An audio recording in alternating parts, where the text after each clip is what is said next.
Hello, I'm Don Mitchell. Welcome back to Business Basics. Today we begin looking at the fourth part of the book, which is called Eliminate Investments. This will be the section that will take us through the 52nd and final lesson in the book. I hope you'll be able to stick with me and learn more about ways that you can help your organization accomplish at least 8,000 times more for customers, beneficiaries, and end users and other stakeholders.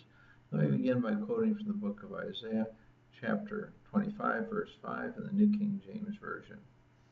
The song of the terrible ones will be diminished. Growing revenues by 20 times is obviously necessary to having a larger enterprise, one that has a more substantial impact. Reducing costs by 96% makes expansion highly profitable and helps to finance growth. What does reducing stakeholder investment do for finances? Let's start with your organization. A typical manufacturing company will have $2 of sales for every dollar of net investment, which is defined as total assets minus the total amount of accumulated depreciation and amortization. Thus, a $1 million revenue manufacturer needs approximately $500,000 of investment capital provided by debt plus equity.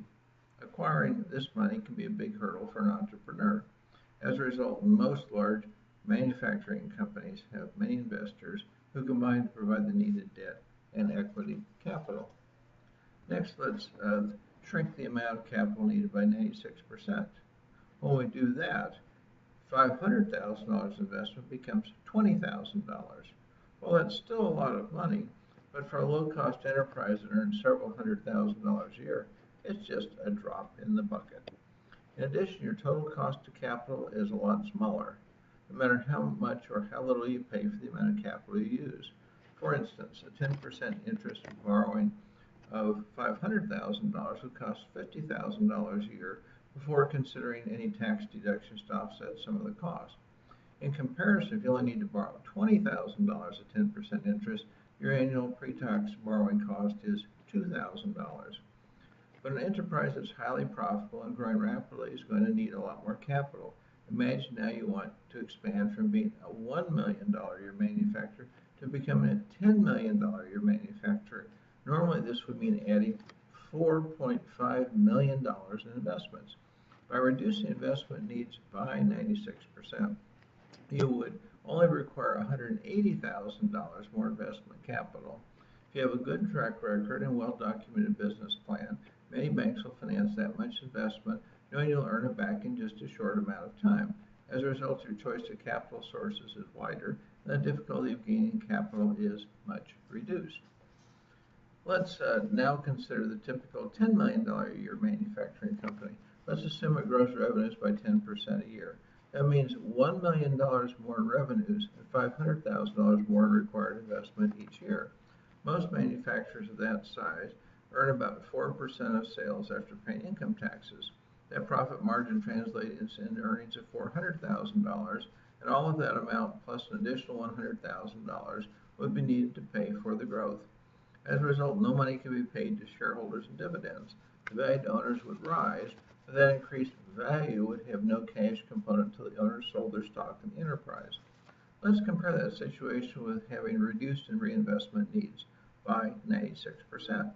When that's the case, the increase of $1 million in revenues requires only $20,000 more capital.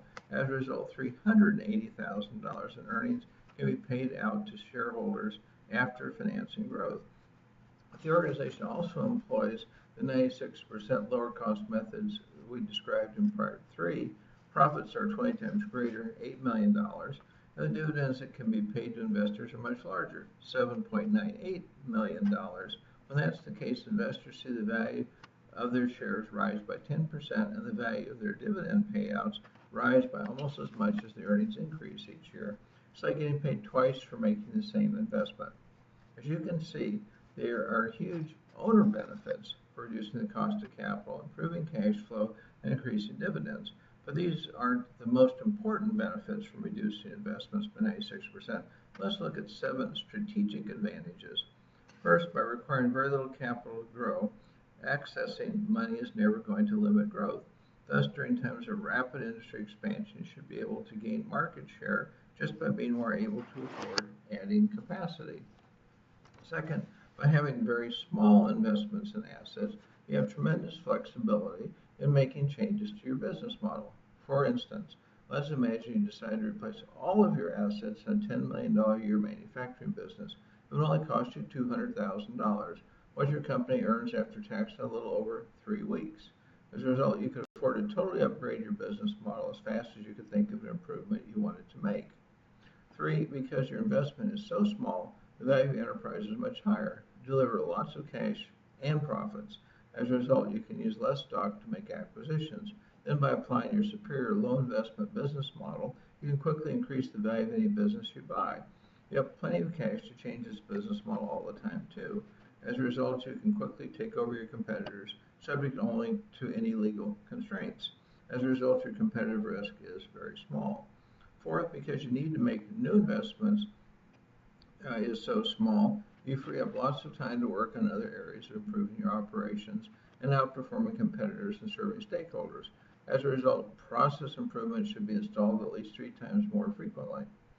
Fifth, without a need to be concerned about capital constraints, you can adjust much faster to changes in the market. Thus, when the world changes, as it seemed to do, for example, in 2007, when many advanced nations hit the wall economically due to housing price and banking bubbles collapsing, such a firm can align more rapidly to the new realities by switching to offerings that fit the changed needs of their stakeholders. Six, reducing investment needs often leads to fewer operating costs. For example, companies with limited investments don't have as large charges for depreciation, amortization, and interest expense. In addition, methods of providing offerings that need fewer investment resources often don't require as many costs either. When you visit a custom manufacturing facility, for instance, the assembly station will typically receive its components just a few minutes before each assembly. The assembly and testing processes will be completed in a few more minutes, and the item will be out of the facility on its way to customers in not too many more minutes. The infrastructure costs for such an activity aren't much different from what a highly efficient, low overhead garage shop could do with a highly skilled, low-cost labor. 7, stakeholders gain parallel benefits from reducing their investment intensity, allowing them to improve their circumstances and to adapt to changed circumstances much more rapidly and easily. So what's the key point about reducing investment intensity? You and your stakeholders will gain important strategic advantages and ownership rewards from reducing investment needs by 96% compared to what is done now to provide and to use such an offering. I have 6 assignments here. First, identify the 5 most important strategic benefits that your enterprise would gain from reducing by 96% its need for investment capital. Second, consider what it is about your current business model that requires so much investment capital compared to your revenues. Third, investigate how competitors operate in ways that reduce their investment needs compared to what you do. Fourth, research how companies in other industries operate with less investment capital than you do. 5, identify 5 ways you can improve your business model to greatly reduce your investment needs while increasing your effectiveness in serving stakeholders. 6, consider how similar benefits could be provided to stakeholders through these 5 business model improvements. So I hope you're as excited as I am about the possibility of eliminating most of your investment costs as you go forward. And I'm sure it will be a great blessing to all those who are served or affected by your enterprise. So I look forward to speaking with you again soon. But in the meantime, may God bless you, your family, and all you do in the name of Jesus. Goodbye for now.